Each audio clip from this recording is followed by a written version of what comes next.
Hello, everybody, and welcome to this second of a series of book conversations.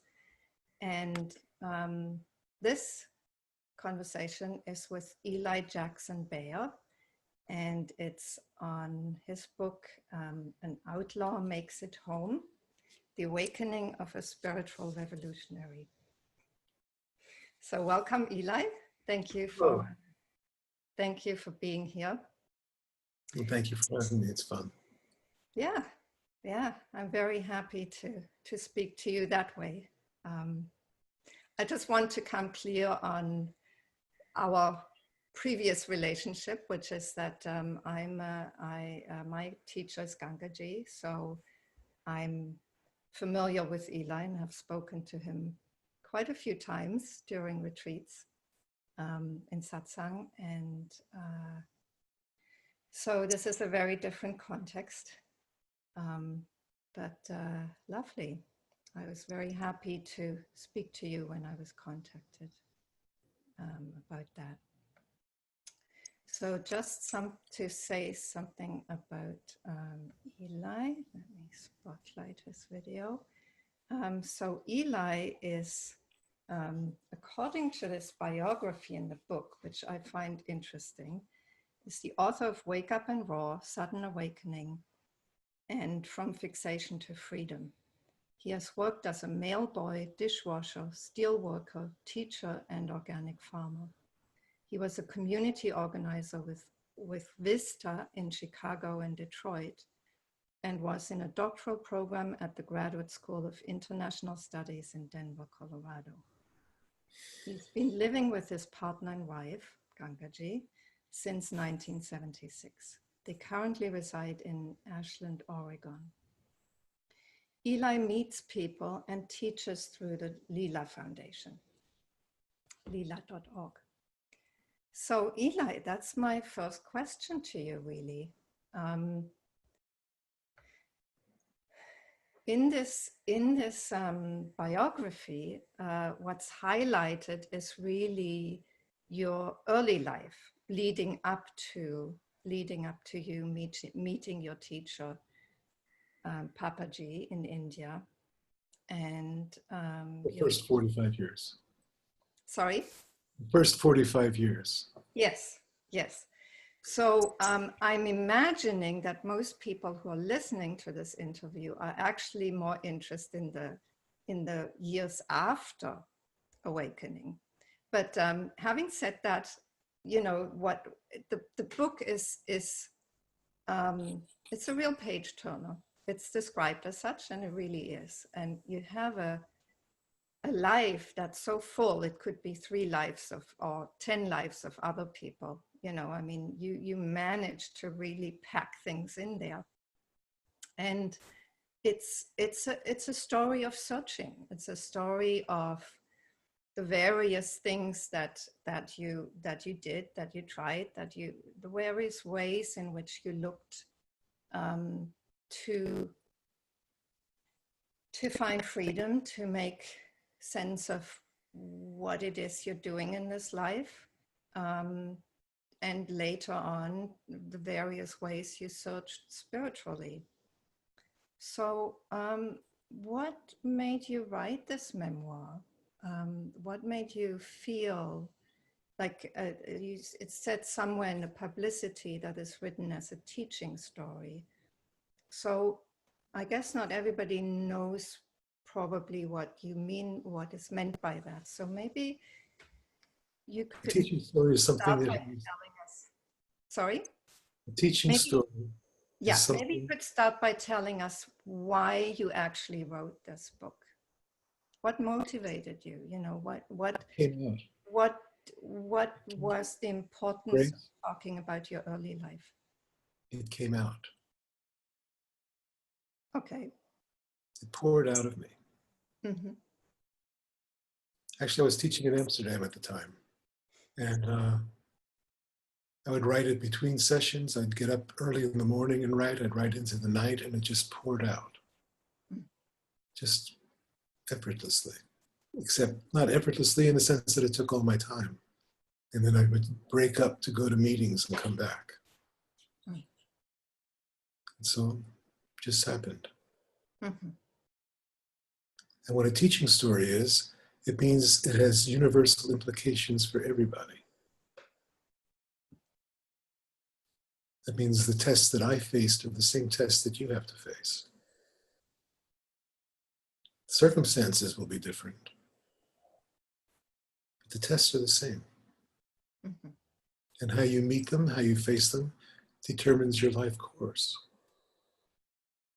And this shows the tests that I had and the choices I made and the consequences of that. Mm. You made some fairly radical choices.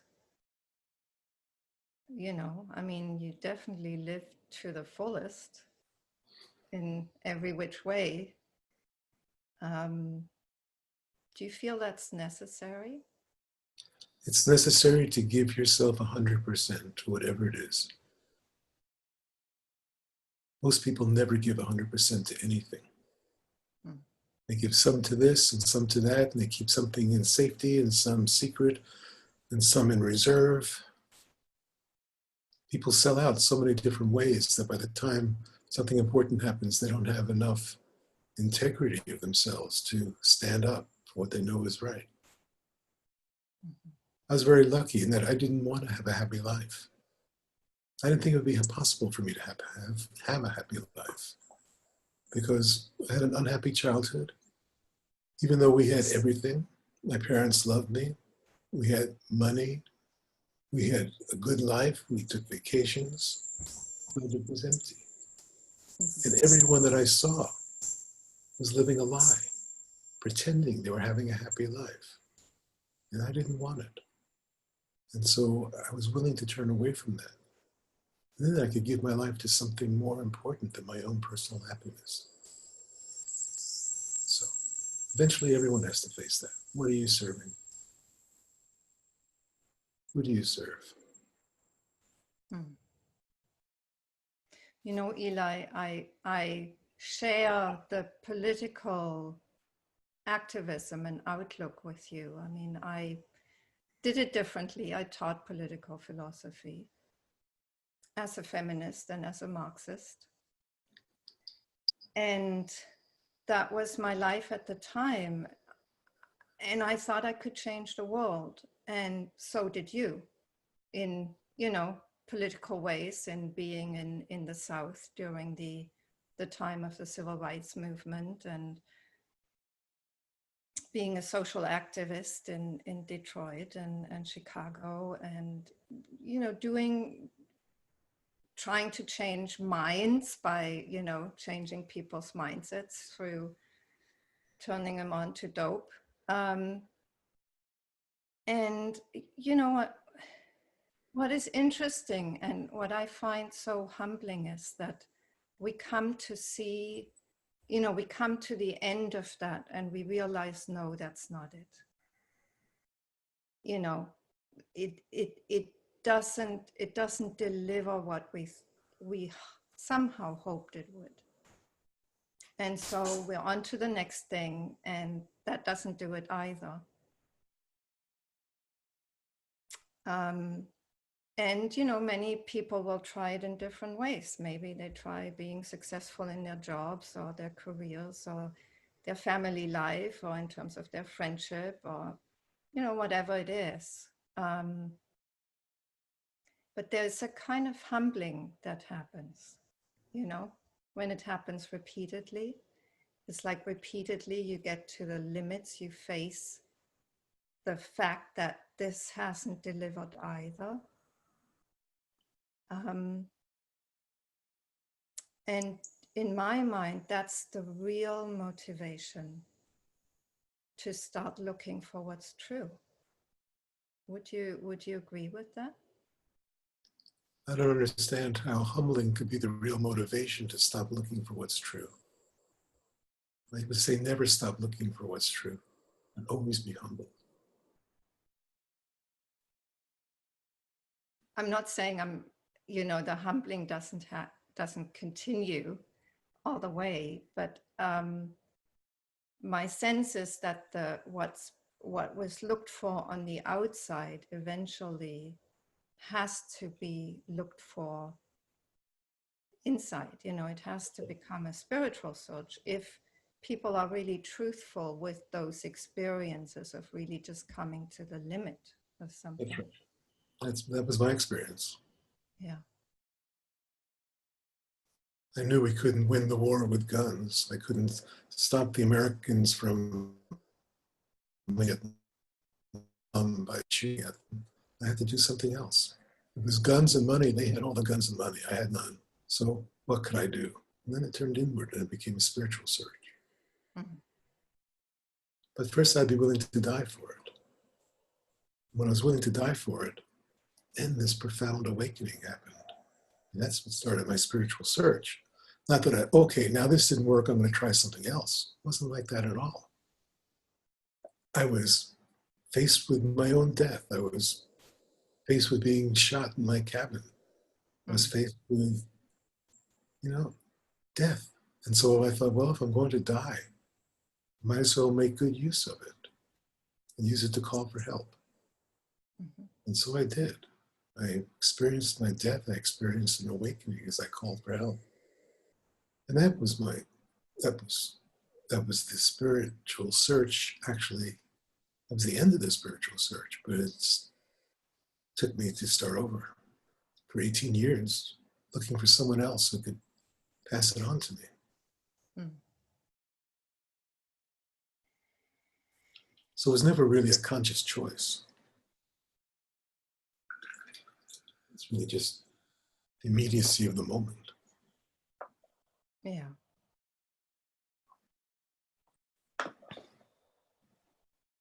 Would you say it's grace? Yes, grace. There's no other explanation for my being alive now. Mm.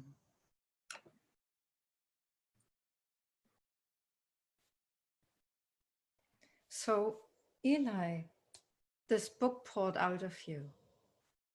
And thank you for sharing this because, it feels true. It feels true that you would only be writing this if there was something moving you to do it. And the question still is, what can all of this teach us? Well, as I said, it's a teaching story. Mm.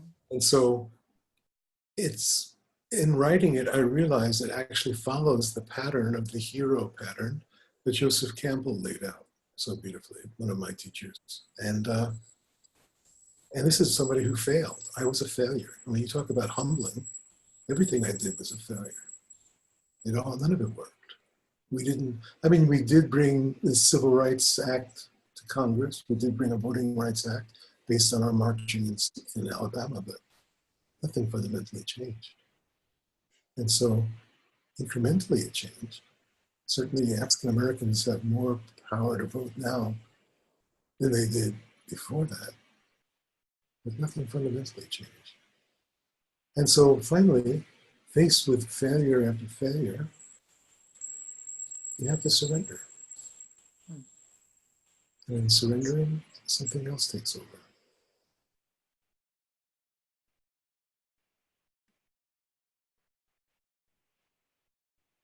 So most people consider giving up surrender. It's not the same. Giving up is, okay, I can't do it, you do it for me. Or I can't do it, I'll try something else. It's not that. Mm-hmm. It's I stand here naked, alone, powerless, hopeless, helpless, and here I am in full surrender and showing up. And that's what's possible for everybody, regardless of your circumstances. The historical conditions that I lived in the 60s were unique to that time. They'll never be the same.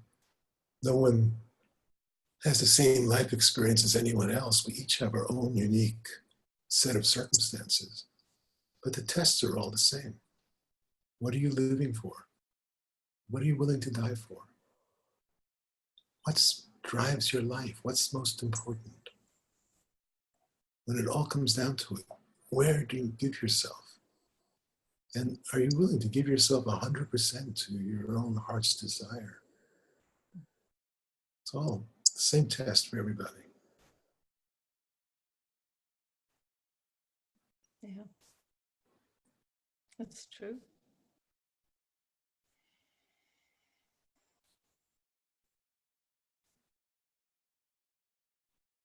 Eli, I do have a question, it's a very personal question.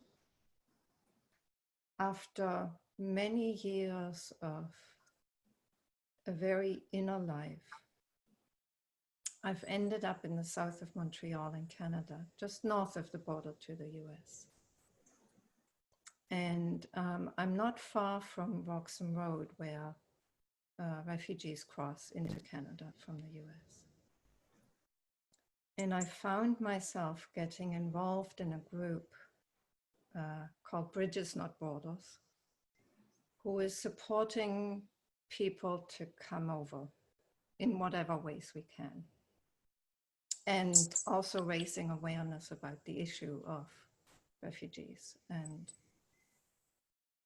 it's a very peculiar thing, because none of the motivators that were there before, anger, arrogance, feeling like I knew the truth and others didn't, none of those motivators are there. That's good. I just find myself doing things and showing up and, making a website for the group and producing flyers and doing communication. And it's so interesting, because it happens in a very different way. And I find almost like there's some things that I can't do, like when people are required to have strong opinions, to go to do lobbying and stuff. I just find myself kind of in the back of this, because I don't have strong opinions. I can't believe anything much that I'm saying. And yet in the moment, there may be things that come out of my mouth that feel truthful at the time. Like, Canada could take in a lot more refugees than it currently does.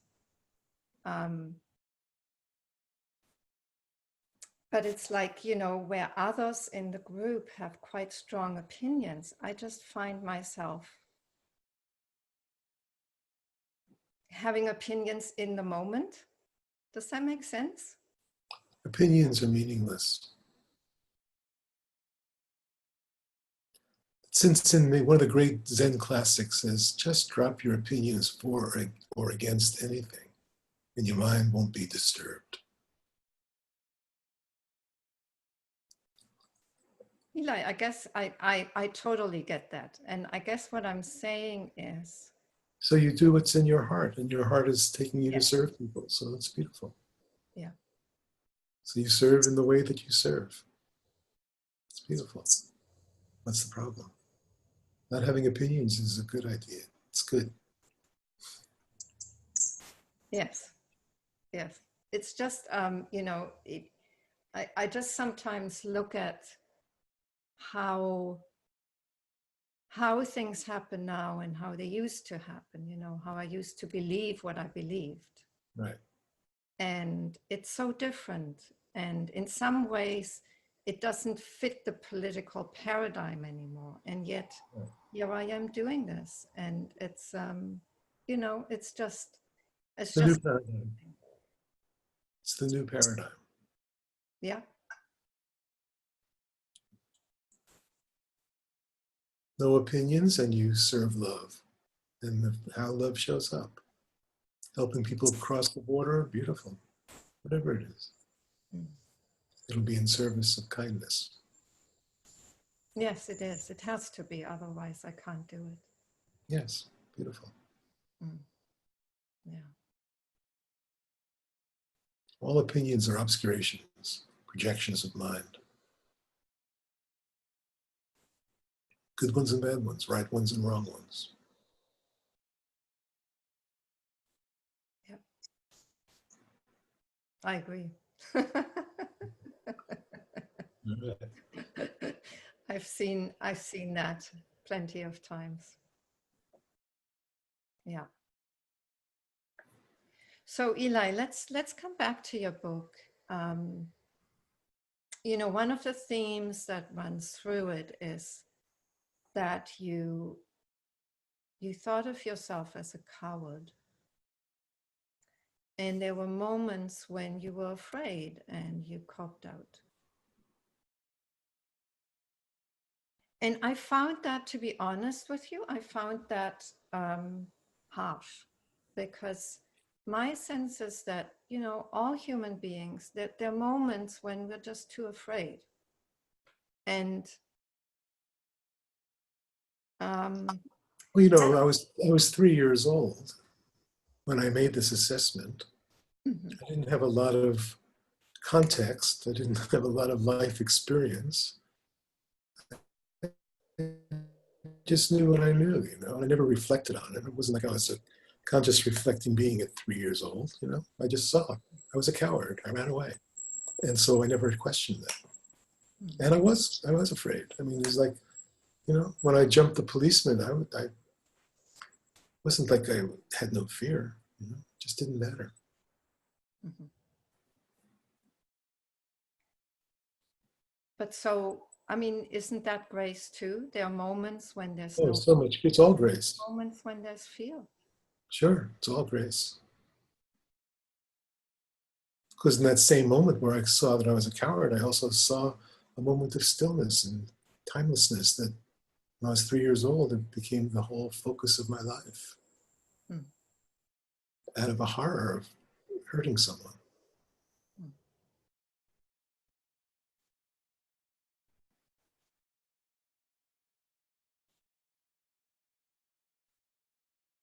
You know, my sense is many people have these experiences.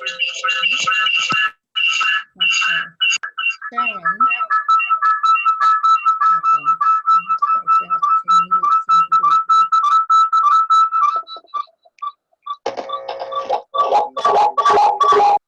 Okay, muted Sharon. Sorry about that. So I think I'm just going to mute all. And this will mean that you will be, no, you're not muted, Eli. Okay, good. So, oh dear, that's the wonders of Zoom. Okay, so where were we?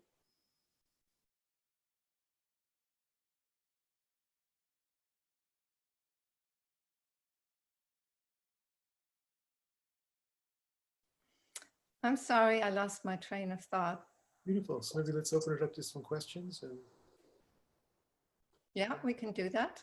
Great. I'm happy to do that. Does anybody have a question they want to ask Eli? Just to say, you can raise your hand by clicking on the participants button at the bottom of your screen and click on the button that says raise hand. Or you can also bring on your video and just wave at me and I will unmute you. So does anybody want to ask a question? Oh, there's a third way, which is that you can ask a question on the chat also.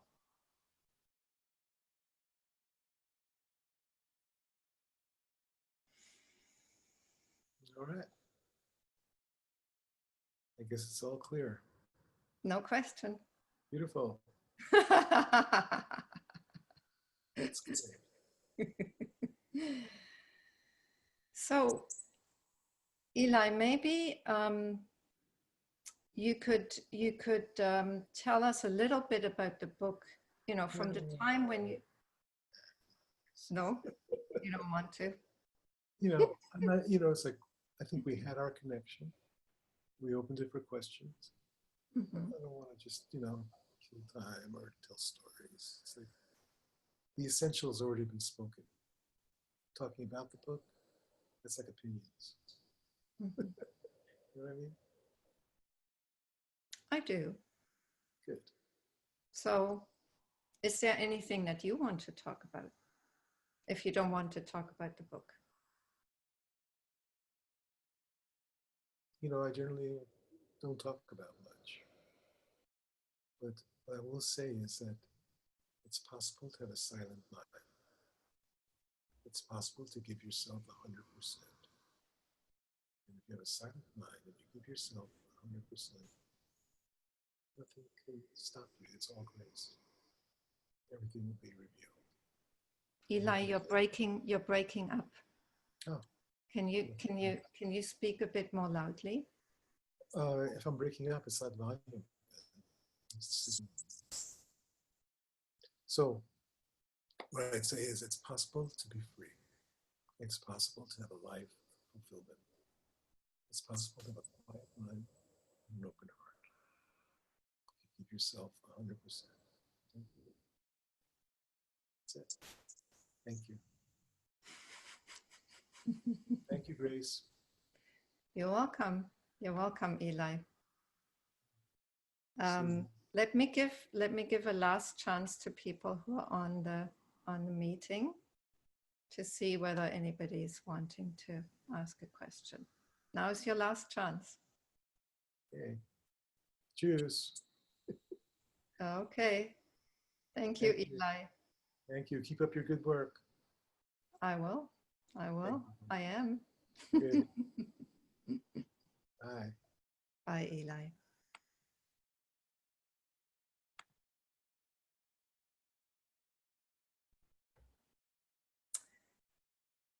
Oh, Sharon, I am so sorry. Eli's just left. Your question is coming just 1 second too late, or maybe I've just seen it too late.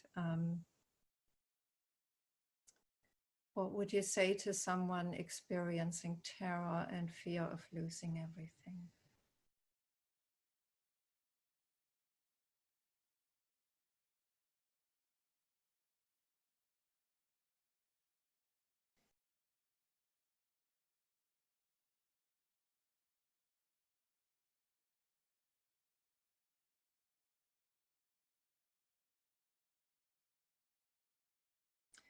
Sharon,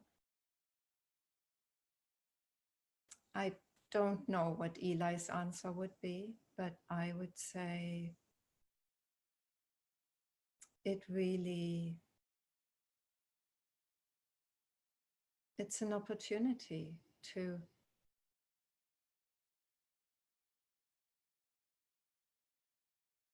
feel the terror and know that this is not you.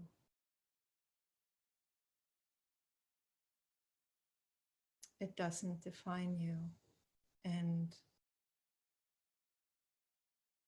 terror is the body, mind fighting something that can actually ultimately be trusted.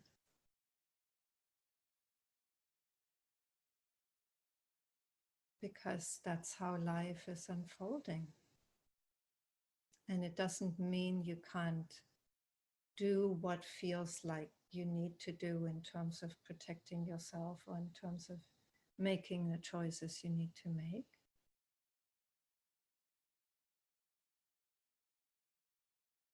But the terror in and of itself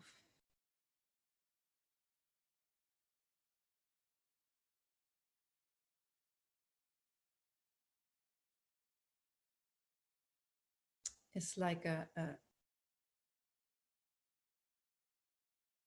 resistance to what is, what shows up. And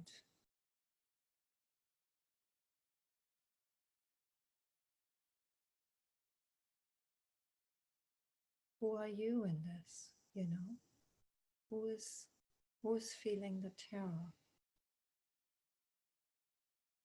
Who knows the terror?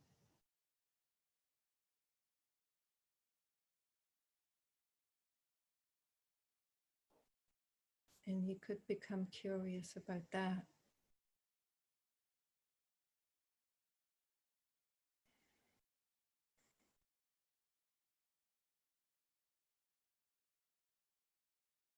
Just going back to that thread. Okay, that's all right, no worries. Losing your home and everything you hold dear for stability in life. Yes, I guess it's just surrendering to what is, to what life is bringing. Fall into grace, fall into the fear. Yes, you are right, I understand. One feels so helpless in surrendering to the unknown. Yes, thank you. I know that is truth. Well, beautiful. Thank you, Sharon.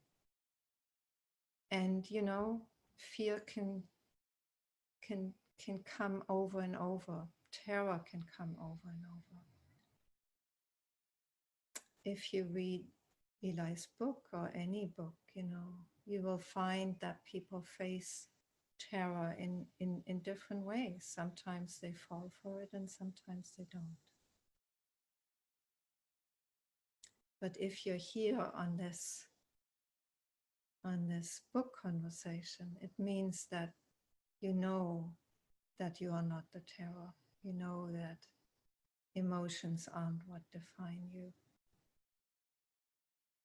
And even if it feels like a life and death issue, sometimes it is, you know, it can be a fatal illness. And yet often in facing the terror of dying, actually really dying, people find what doesn't die and what is beyond this body mind and what animates this body mind. That's the invitation in every terror, in every fear, in everything. So thank you for the question. I'm sorry you couldn't ask it to Eli. I know he does monthly webcasts online. Maybe you could, if you really want to ask that question to Eli, you could go on his webcast and ask it there. So, thank you for being here. Thank you for coming to this conversation. And if you're interested in the book, you'll find it on the event page linked to this video. You'll get the link on the video that will be published. And you can follow that up. The book is called An Outlaw Makes It Home: The Awakening of a Spiritual Revolutionary.